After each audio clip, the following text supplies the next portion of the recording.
नमस्कार, स्वागत है आपका। शुरुआत करते हैं बड़ी खबर के साथ। उत्तराखंड विधानसभा उपचुनाव से जुड़ी बड़ी खबर आई है।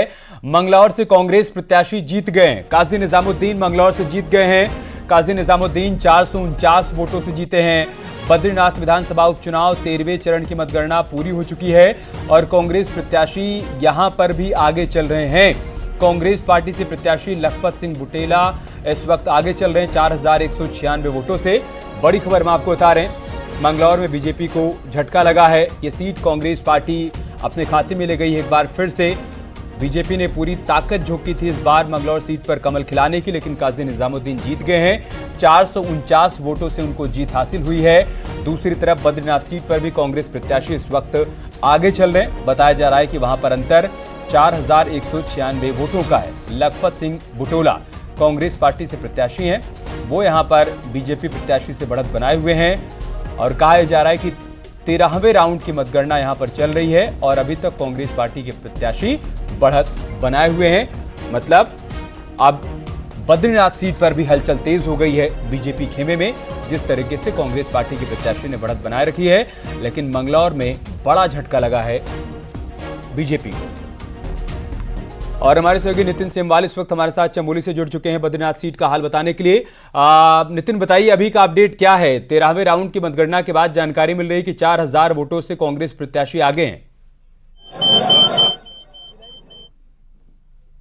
बटोला की जीत लगभग तय मानी जा रही है, क्योंकि जिस तरीके से 12 से 13 राउंड की मतगणना पूरी हो चुकी है और 4000 से अधिक वोट की वो इस समय लीड कर चुके हैं, तो कांग्रेस की जोड़ी में मंगलौर के बाद अब बद्रीनाथ विधानसभा की सीट भी आ चुकी है और कार्यकर्ता देखिए आप सड़कों पर निकल कर आ चुके हैं, यहाँ पे जश्न मना रहे हैं। तो कहीं ना कहीं अब जो जीत है वो लगभग पक्की मानी जा रही है। तो ऐसे में कार्यकर्ता भी जश्न मनाने के लिए यहाँ पे पहुंच चुके हैं। सबसे बड़ी बात यह है कि लोकसभा की 5 सीट हारने की कांग्रेस को थोड़ी सी खुशी भी मनाने का मौका यहाँ पे मिल गया है। और जिस तरीके से बद्रीनाथ विधानसभा उपचुनाव में जो राजेंद्र सिंह भंडारी को एक बड़ा नेता माना जा रहा था, बड़ा चेहरा माना जा रहा था, तो कहीं ना कहीं जनता ने उनको इस सीट पर नकारा है। और सामान्य कार्यकर्ता माने जाते थे लखपत सिंह बुटोला, तो उनको अपना नेता चुना है। और तो कहीं ना कहीं तो कांग्रेस के लिए भी अच्छी खबर निकल कर आ रही है। कहीं ना कहीं कम नहीं है अगर हम अगर कांग्रेस जिस तरीके से कांग्रेस जब मना रही है, कहीं लग रहा है कि अब लगभग आखिरी चरण का जो है मतगणना रह गई है और थोड़ी देर तक मिल जाएगी। अभी फाइनल अनाउंसमेंट नहीं हुआ है, लेकिन कांग्रेस पार्टी के कार्यकर्ता यहां पर जश्न मना रहे हैं क्योंकि लगातार बढ़त बनाए हुए हैं कांग्रेस पार्टी के प्रत्याशी। ऐसे में उम्मीद उनको यही है कि इस सीट पर भी कांग्रेस की जीत होने जा रही है। राजेंद्र सिंह भंडारी कांग्रेस पार्टी छोड़कर ही बीजेपी में आए नितिन, और यही कारण है कि वहां पर उपचुनाव होता है। क्या इस बात को लेकर लोगों में गुस्सा था, नाराजगी थी? क्योंकि कांग्रेस पार्टी लगातार ये मुद्दा बना रही थी कि राजेंद्र भंडारी अगर कांग्रेस छोड़कर बीजेपी में नहीं जाते तो यहां लोगों को एक बार फिर से चुनाव में नहीं जाना पड़ता। हमने इस पूरे विधानसभा उपचुनाव में अगर देखा, अलग अलग समीकरण निकल के आए, लेकिन सबसे बड़ा जो मुद्दा रहा वो यही रहा कि जनता का पूरा गुस्सा दिखाई दिया। जनता ने क्लियर कर दिया था कि राजेंद्र सिंह भंडारी को कांग्रेस छोड़कर बीजेपी में नहीं आना चाहिए था, क्योंकि जिस तरीके से उनके वोट बैंक है, उनका अपना एक अलग सा वोट बैंक है। लेकिन इस बार वही वोट बैंक उनसे पूरा नाराज हुआ और उन्होंने उनको मतदान नहीं किया। ये साफ निकल कर आ रहा है। जिस तरीके से लगातार हमने महिलाओं से भी पूछा, हमने जो पुरुष मतदाता है उनसे भी पूछा, तो सबके चेहरे पर केवल एक ही चीज था कि राजेंद्र सिंह भंडारी ने जो कांग्रेस छोड़कर बीजेपी में जो उन्होंने ज्वाइनिंग किया वो बहुत गलत है। कहीं ना कहीं लोकतंत्र के लिए ऐसी चीजें नहीं होनी चाहिए, इसलिए साफ और नाराजगी भी दिखाई दी। हमारे साथ कुछ कार्यकर्ता भी हैं। जी, अब लगभग जीत तय मानी जा रही है, क्या कहेंगे? मैं कांग्रेस पार्टी का ब्लॉक अध्यक्ष हूँ। ये चुनाव भाई साहब कोई चुनाव था नहीं, ये चुनाव हम पे थोपा गया चुनाव था। सिर्फ अपने स्वार्थ के लिए ये चुनाव हम पे थोपा गया था और जनता ने इसका उत्तर आज दे दिया। क्लीन स्वीप जोशीमठ था ही था, लेकिन दसोली तो क्लीन स्वीप ये जनता की वो है।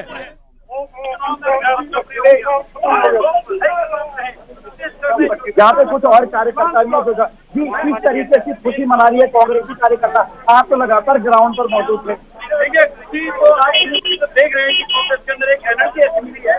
ठीक है नितिन, देखिए सारी बातों का सार यही है, लोग ये कह रहे हैं कि चुनाव हम पर थोपा गया था, उपचुनाव की नौबत ही नहीं आती अगर राजेंद्र सिंह भंडारी कांग्रेस छोड़कर बीजेपी में नहीं जाते। और ये हम करण सिंह महारा को भी दिखा रहे हैं कैसे उनको कार्यकर्ताओं ने अपने कंधे पर बिठा लिया। और आप देखिए यहाँ पर फुलझड़ियां जलाई जा रही हैं, बम पटाखे फोड़े जा रहे हैं, जीत का जश्न मनाया जा रहा है। लेकिन इन सबके बीच कांग्रेस पार्टी के वरिष्ठ नेता हरीश रावत ने क्या कहा है अभी तक की स्थिति पर, वो सुन लेते हैं। सीटें दोनों जगह कांग्रेस जीत गई है। श्री बद्रीनाथ जी की कृपा से हम बद्रीनाथ भी जीत गए हैं और हम मंगलौर भी जीत गए हैं। और इस जीत में जहां बद्रीनाथ और मंगलौर की जनता जनार्दन की बहादुरी का परिणाम है, वहां पर कांग्रेस कार्यकर्ताओं के साथ जो मीडिया ने भी निष्पक्ष रिपोर्टिंग की, उसके लिए उसने ये भाजपा के हौसले कि वो मतदान का अपहरण करना चाहते थे, ये मतदाता की भावना का अपहरण करना चाहते थे, उसको डकैती डालना चाहते थे, वो डकैती नहीं डाल पाए। ये आपकी कांग्रेस कार्यकर्ताओं की और आपकी जो सतर्कता थी, जो आप लोगों ने हमारी भावना को और ऐसा हो रहा है उन घटनाओं को आगे बढ़ाया, राष्ट्रीय परिदृश्य पर लेकर के गए। भाजपा हौसला नहीं कर पाई और इसलिए वो एक ही बूथ पर दो बूथों पर केवल कब्जा कर पाई, नहीं तो उनकी योजना लगभग 20 बूथों पर कब्जा करके पूरे परिणाम का अपहरण करने की थी। तो जीत से उत्साहित हैं हरीश रावत। उनका यह कहना है कि ये हमारे भरोसे हमारे विश्वास की जीत है, निष्पक्ष चुनाव हुआ उस बात की जीत है। और जाहिर सी बात है कि इससे कांग्रेस पार्टी को एक नई ऊर्जा जरूर मिलेगी। दीपांकर भट्ट हमारे सहयोगी इस वक्त हमारे साथ जुड़ चुके हैं, जो कि कांग्रेस दफ्तर में मौजूद हैं। दीपांकर, लोकसभा चुनाव में क्लीन स्वीप हो गया, एक बार फिर से बीजेपी ने सभी 5 सीटों पर जीत दर्ज की थी, लेकिन उसके ठीक बाद हुए उपचुनाव में दोनों सीटों पर अगर कांग्रेस पार्टी जीत जाती है, जैसा कि मंगलौर में घोषित हो चुका है और कहा जा रहा है कि बद्रीनाथ में भी थोड़ी देर बाद ऐलान हो जाएगा, तो बहुत बड़ी संजीवनी यहां पर कांग्रेस पार्टी के लिए। बिल्कुल अमित, जिस तरीके से रिजल्ट निकल कर आए हैं, इस बात की उम्मीद यहां पर कांग्रेस को भी नहीं थी और बीजेपी के लिए एक बड़ा सेटबैक यहां पर है कि आप सरकार में होते हुए आप उपचुनाव हारे हैं बद्रीनाथ में, जहां पर आप कांग्रेस के विधायक को तोड़कर बीजेपी में लाए थे, वहां पर वो हारते हैं। हमारे साथ कांग्रेस के प्रदेश अध्यक्ष करण महारा है, जिनके कल बर्थडे था, आज उन्हें बर्थडे गिफ्ट मिला है 2 जीत के तौर पर, और क्या आपने उम्मीद की थी सर? मैं पूरी तरीके से आश्वस्त था बद्रीनाथ को लेके, हमारे को बहुत उम्मीद थी मंगलौर को लेकर भी, लेकिन जिस तरीके से पुलिस का काम वहां हुआ, जिस तरीके के विजुअल्स और वीडियोस और हमने खुद अपनी आंखों से जो चीजें देखी, उससे थोड़ी सी मंगलौर को लेकर हमको घबराहट थी। और वो आपने काउंटिंग के बीच में देख भी लिया, जिन जिन बूथों पे का नाम पलियाला शिकायत छोड़ दे, फिलहाल तो खुशी नहीं, खुशी है, हम खुश हैं, लेकिन बीजेपी ने जो कुकृत्य किया, जो पुलिस ने रक्षक की जगह भक्षक का काम किया, उसको कहना भी जरूरी है। मैं पोर्टल के उन साथियों को और जो गोदी मीडिया को छोड़कर जो और मीडिया थे, उनको बधाई और धन्यवाद देता हूं कि उन्होंने जो चीज प्रदर्शित की उसका असर है कि हम दोनों सीटें जीते हैं। कांग्रेस का विधायक जाता है बीजेपी में, फिर वहां चुनाव लड़ता है, ये सरकार होते बीजेपी, ये एक अच्छा संकेत है लोकतंत्र के लिए। भगौड़े और पार्टी बदल बदल के जाने वाले दल बदलुओं को सबक मिलना चाहिए। ये भंडारी के लिए एक सबक था और अब बीजेपी को हम देखेंगे कि भंडारी की पत्नी के ऊपर जो आरोप लगाए थे, जो केसेस चले थे, उनको जारी रखेंगे या उनको वापस लेंगे। इसके लिए एक तरीके से बूस्टअप संजीव निश्चित ही इंडिया गठबंधन के साथी सब मिलकर हम काम करेंगे। आज जिस तरीके से सीनियर्स ने, हमारे कार्यकर्ताओं ने इन इलेक्शन में मिलजुल कर काम किया है, वही एक जड़ी बूटी थी जीतने की। और जो हमने बागेश्वर में जीत के मुहाने से आगे हम थोड़ा सा रह गए थे, क्योंकि हम लगातार कैडर पे काम कर रहे थे। चंपावत में बुरी तरह हारे, बागेश्वर में हम जीतते जीतते रह गए, और अब इन दोनों सीटों में हमने जीतने का काम किया है। इस बात का संकेत है कि आने वाला 2027 अब कांग्रेस का होगा।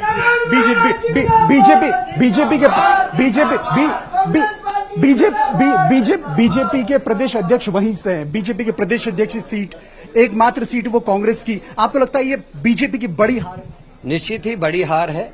और बीजेपी ने जिस तरीके से आपने देखा, हमारे यहाँ से ले जा के लोगों को अपने यहाँ भरा, अब वहाँ उथल पुथल है।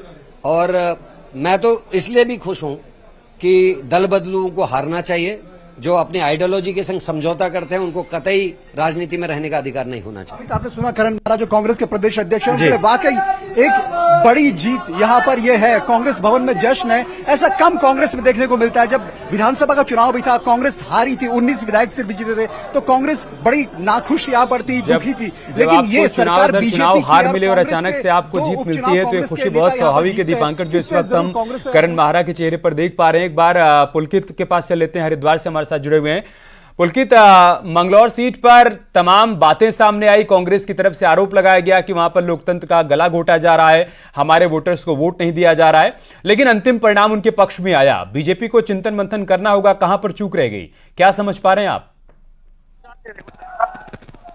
जी बिल्कुल, मंगलौर सीट की अगर बात करें तो मंगलौर जो विधानसभा की सीट है वो बीजेपी के लिए हमेशा से दूर की कौड़ी रही है। हमेशा यहाँ पर बीजेपी ने जीत हासिल करने की कोशिश की, लेकिन अभी तक उत्तराखंड राज्य के गठन के बाद से इस सीट पर अभी तक एक भी बार बीजेपी को जीत नहीं मिल सकी है। इस बार हालांकि बीजेपी बहुत ज्यादा उम्मीदों के साथ, जीत की उम्मीदों के साथ आगे बढ़ रही थी, क्योंकि इस बार बीजेपी ने इस सीट पर एक एक्सपेरिमेंट किया था। बाहर से एक जाने माने एक नामी गिरामी नेता को यहाँ पर लाया गया था, गुज्जर नेता को, और यहाँ पर चुनाव लड़ाया गया था। और ये चुनाव उपचुनाव तो जरूर था, इसका सरकार में आने न आने से इसका कोई असर नहीं पड़ता। सरकार की स्थिरता अस्थिरता से इस उपचुनाव का कोई लेना देना नहीं है इस नतीजे का। लेकिन बावजूद इसके, क्योंकि ये जो सीट है ये एक बहुत ही जटिल सीट है और बीजेपी के लिए इसे कभी जीत नहीं पाई है, इसलिए बीजेपी ने इस चुनाव को जो लड़ा वो पूरे साधनों संसाधनों तामझाम के साथ चुनावों को लड़ा, जैसे कि बीजेपी हमेशा से लड़ती है। पूरे पेशेवर ढंग से इस चुनाव को लड़ा। बड़े बड़े जो बीजेपी के स्टार प्रचारक हैं, बड़े नेता हैं, वो यहाँ पर आए। बूथ लेवल तक की मैनेजमेंट जो लड़ाई में कहीं कोई कमी नहीं थी, लेकिन अंतिम परिणाम पक्ष में नहीं आए, तो जाहिर सी बात है कि इस पर अब समीक्षा की जाएगी। बहुत बहुत शुक्रिया आप तीनों का हमारे साथ जुड़ने के लिए और तमाम जानकारी हम तक पहुंचाने के लिए। आगे बढ़ते हैं, बात कुछ और खबरों की करते हैं। पिथौरागढ़ की धारचूला तहसील में आसमानी आफत ने तांडव मचाया। यहां बादल फटने से कुलागाड़ का वैली ब्रिज बह गया। ये ब्रिज बॉर्डर की ब्यास, दारमा और चौदास घाटियों को जोड़ता था। पुल बहने से करीब 35 गांव पूरी तरीके से कैद हो गए हैं। धारचूला के ऊपरी इलाके में बादल फटने से काली नदी का जलस्तर भी बढ़ने लगा है। प्रशासन ने नदी किनारे बसे लोगों को सुरक्षित स्थानों पर जाने के लिए कहा है।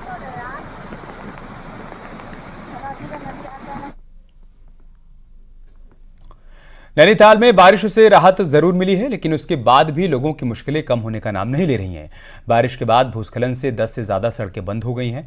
वहीं अलचौना ग्राम सभा के कौल तोक में भूस्खलन से घरों को खतरा बना हुआ है। घरों के पास तेजी से हो रहे कटाव से लोग दहशत में हैं। वहीं सड़क खराब होने से ग्रामीणों की सब्जियां मंडी तक पहुंच नहीं पा रही हैं, जिससे किसान परेशान हैं। जनहानि का रात भर नहीं सोता हूँ, बहुत ही परेशान हूँ सर। 3 साल हो गए, कोई सुनवाई करने वाला कोई नहीं है। क्या कहते हैं अधिकारी? सर अब आते हैं, उन्होंने कहा हो जाएगा, बजट नहीं है। मौसम जरूर साफ हुआ है, लेकिन ग्रामीण इलाकों में स्थितियां अब भी खतरनाक है, क्योंकि जो लैंडस्लाइड है वो लगातार हो रहा है। देख सकते हैं कि ये कौल गांव है, भीमताल के पास में ये गांव है, और पूरी तरीके से जो पहाड़ी है वो लगातार लैंडस्लाइड हो रहा है, और पूरे जो इधर घर बने हुए हैं उन पर ये खतरा बना हुआ है। ग्रामीण मार्ग था ये ऊपर को पूरी तरीके से टूट चुका है, और अब जो है स्थितियां काफी गंभीर हैं। जो आबादी वाला क्षेत्र है उस तरफ ये भूस्खलन जा रहा है। ये देख सकते हैं कि जो सड़क है ये ताड़ा को मिलाती है, लेकिन स्थितियां इतनी गंभीर हैं कि यहाँ से आने जाने की दिक्कतें जो ग्रामीण हैं या आसपास के लोग हैं उनको दिक्कतें हो रही हैं, क्योंकि जो पूरा इलाका है, पूरे इलाके में सब्जी उत्पादन के लिए बहुत ही जो पूरा इलाका है वहां पर सब्जी का उत्पादन होता है। मंडी आने जाने की दिक्कतें किसानों को हैं। कारण इसका एक ये भी दिख रहा है कि जो ये पानी लगातार बह रहा है, इस पानी की वजह से ये दिक्कतें लगातार सामने आ रही है, चाहे वो ग्रामीण इलाकों को हो, चाहे ये लैंडस्लाइड जो ऊपर आप देख सकते हैं कि ऊपर किस तरह से जो लैंडस्लाइड हो रहा है, उस लैंडस्लाइड को करने में ये पानी का भी बहुत बड़ा रोल है। हालांकि 4 साल से इस तरह की जो दिक्कतें हैं वो बन रही हैं। प्रशासन से कई बार लिखा इन लोगों ने कि आप जो ये लैंडस्लाइड हो रहा है या जो सड़कों की हालत है इनको ठीक कर दिया जाए, बावजूद इसके कोई कार्रवाई आज तक नहीं हुई। जरूरत है प्रशासन को जागने की, ताकि जो ये पूरा सब्जी उत्पादन वाला क्षेत्र है उनको एक बड़ी राहत मिल सके। वीरेंद्र बिष्ट, न्यूज 18, नैनीताल। हल्द्वानी में सड़कों की हालत बहुत खराब है। बरसात के बीच ये गड्ढे यहां की तकरीबन हर छोटी बड़ी सड़क पर देखने को मिल जा रहे हैं। कैसे हालात वहां पर देखने को मिल रहे हैं, एक रिपोर्ट के जरिए आपको दिखाते हैं।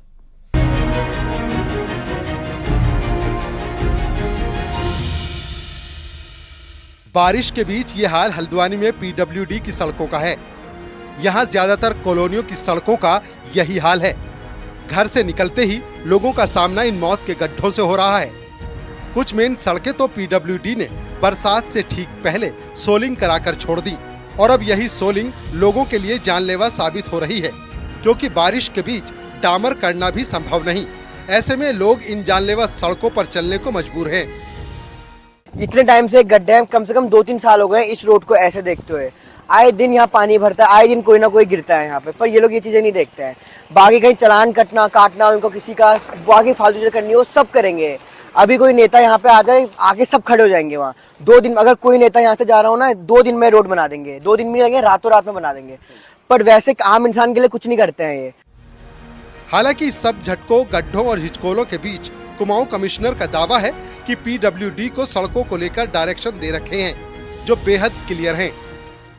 फुल टाइम डामरीकरण तो एडवाइजेबल खैर बरसात में नहीं होता है और उसमें लॉस भी होता है इन्वेस्टमेंट का, लेकिन पॉट होल्स का काम, क्रैश बैरियर्स का काम, मलबा हटाने का काम, ये रुकना नहीं चाहिए, ये तत्काल होता रहे। और कहीं पे अगर इस मामले में धन के आवंटन में इनको इशू आ रहा है तो सीधे बात मुझसे भी करें। सड़कों पर हुए इन जानलेवा गड्ढों से सबसे ज्यादा खतरा 2 व्हीलर वालों को है, क्योंकि एक छोटी सी फिसलन उन्हें इन गड्ढों के जरिए सीधे स्वर्ग की सीढ़ी चढ़ा सकती है। लेकिन सरकारी महकमा केवल दावों तक सीमित है। हल्द्वानी से न्यूज़ 18 के लिए शैलेंद्र नेगी की रिपोर्ट।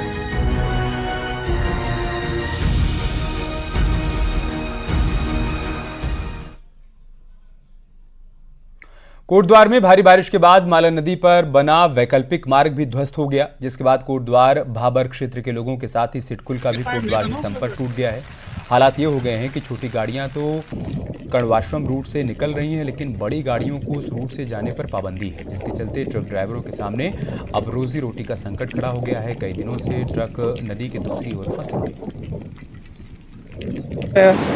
अगले साल वो पुल टूट गया, इधर से भी रास्ता खराब मिल गया, फिर ये टूट गया। अब 10 दिन में हम खाना पीना कहाँ खाएंगे? परेशानी है। ड्राइवरों तकलीफ में ही जीना, घुट घुट के जी रहे हैं। गाड़ियाँ खड़ी हो गई होंगी? गाड़ियाँ सब लाइन से खड़ी हो गई सब।